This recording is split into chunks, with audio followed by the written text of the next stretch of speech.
Magandang tanghali mga kaibon, mga kalapatids. Welcome back sa aming channel. For today's video, update ko lang kayo dito sa ating ibunan, no?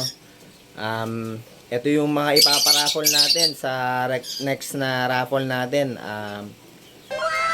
Ano to, no? Yung maliban dun sa ano, sa mga i-gift bird sa atin ng mga kaibigan nating ano, mag-iibon din. Ito yung mga breeders ko. Sa pag nakapisa itong mga to, ito yung mga ipaparaffle natin. Tara, ipapakita ko sa inyo after na intro.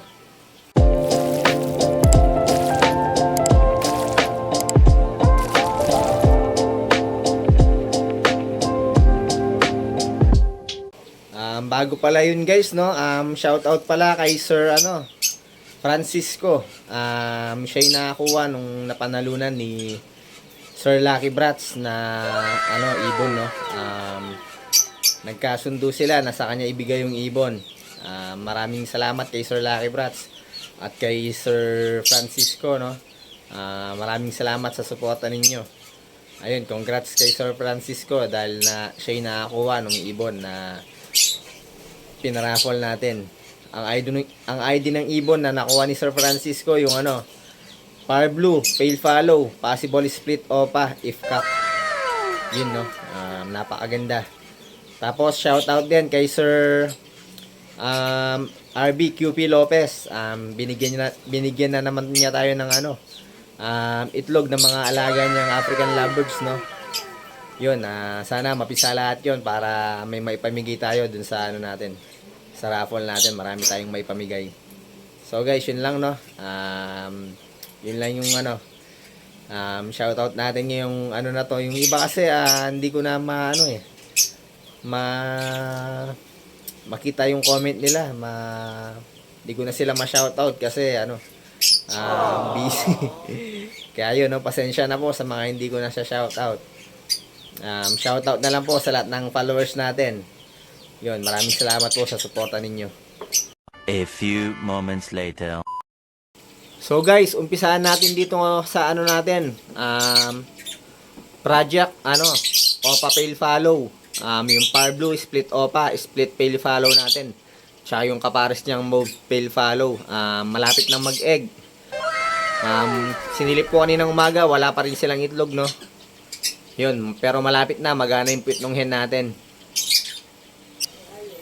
Tapos dito naman tayo guys sa Blue Opa natin. Ang ka-pair niya yung Vayo Ewing Opaline natin, no. May egg na to nung ano pa. Kung mapapansin nyo, nung 30 pa. 5 days na, no. Simula nung nag-egg siya. Tara, silipin natin kung ilan yung egg niya ngayon, no.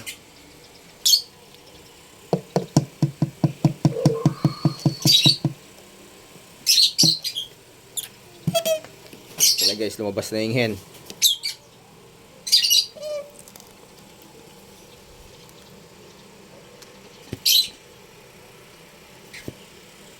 So guys, ayun, no. May 3 egg na sila ngayon. Sana mag-fertile lahat.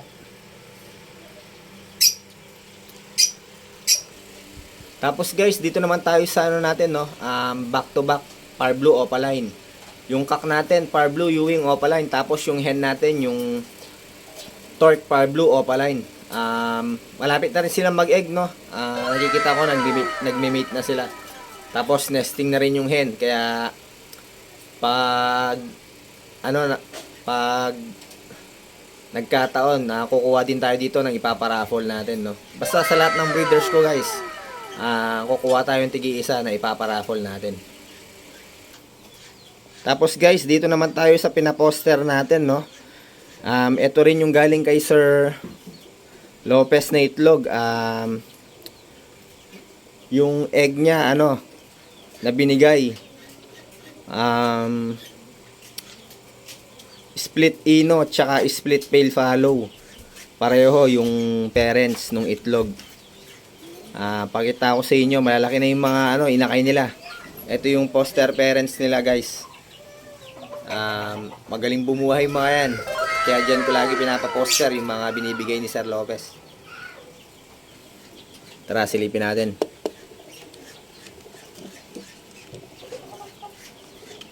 Ayan sila guys, no? Malalaki na. Eto, pied siya. Green opaline pied. Tapos guys, yung sa dulo, ayun, no? Green opaline. Meron pang isa, nandun sa likod ng pied natin. Green fisher naman siya. Yun, no, nakita nyo. Ang ID ng mga yan, ano, possible split ino, possible split pale follow pa sila, no.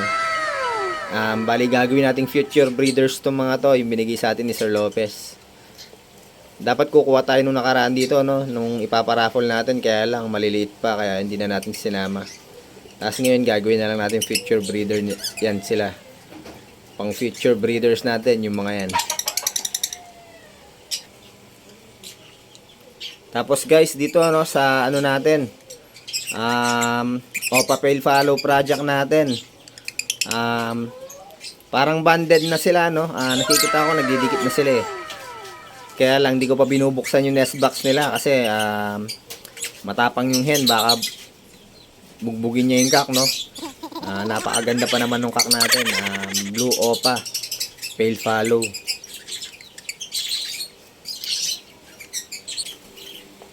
Tapos guys, dito sa back to back green Opa Ino natin, may bad news tayo dito, no? Yung unang itlog na nilabas ng hen, hindi niya nilimliman kasi parang nanibago siya. Nung pagkakuha natin sa kanya, yung araw na yun, nangitlog din agad siya, no? Tapos yun, nanibago siguro sa lugar, kaya hindi na natuloy yung paglilimlim niya. Pero ngayon, nesting na ulit sila nung kaper niya. Tapos nakita ko nag-mate na rin sila ulit. Bali, kukuha din tayo ng ipaparaffle natin dito guys, no? Pag nagkataon, Opa Lutino, abangan nyo guys yung mga ipaparaffle natin. Tapos guys, eto may bago tayong pinag-prepare, no? Etong mauve Opa kak natin at saka itong fire blue opaline hen.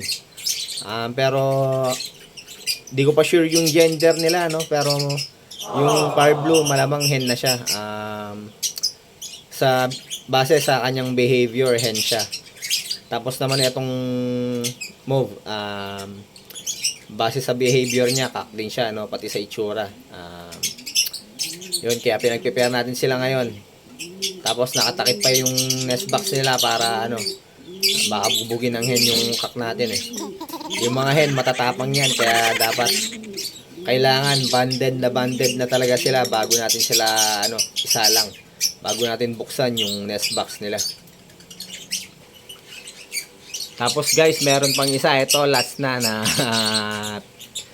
breeder natin, no? Blue Opa possible Ino. Tapos white bull split Ino. Hindi ko sinisilip yung nest box nito, no? Pero lagi nasa loob yung hen. Hindi ko alam kung may itlog na. Kasi nga, kung napapanood nyo yung mga dating video ko, maselan nga yung hen natin dito. Ayaw niyang sinisilip yung nest box nila. Kapag sinilip ko yung nest box niya at sakto siyang nangitlog, tatabunan niya na yun. Hindi niya nalilimliman, tapos hindi niya na itutuloy yung pangingitlog niya. Ilang beses niya nang ginawa yun, kaya yun, di natin sinisilip yung nest box niya ngayon, no? Titignan ko kung magkakaroon sila ng inakay kapag di natin sinilip yung nest box nila. Kasi nung nakaraan, ganun yung ginawa ko. Bumilang ako ng 21 days bago ko sinilip yung nest box nila, tapos may nakita akong fertile na isa. Yung naging anak nila, yun yung na-gift bird natin kay Sir Lopez. Bali yung ID ng ibon na binigay natin kay Sir Lopez, white bull split Ino,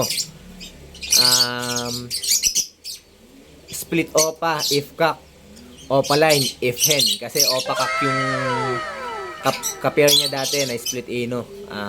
Possible split Ino pala yun, no? Pero tingin ko split Ino na yun kasi nung bata pa yun, red yung mata niya.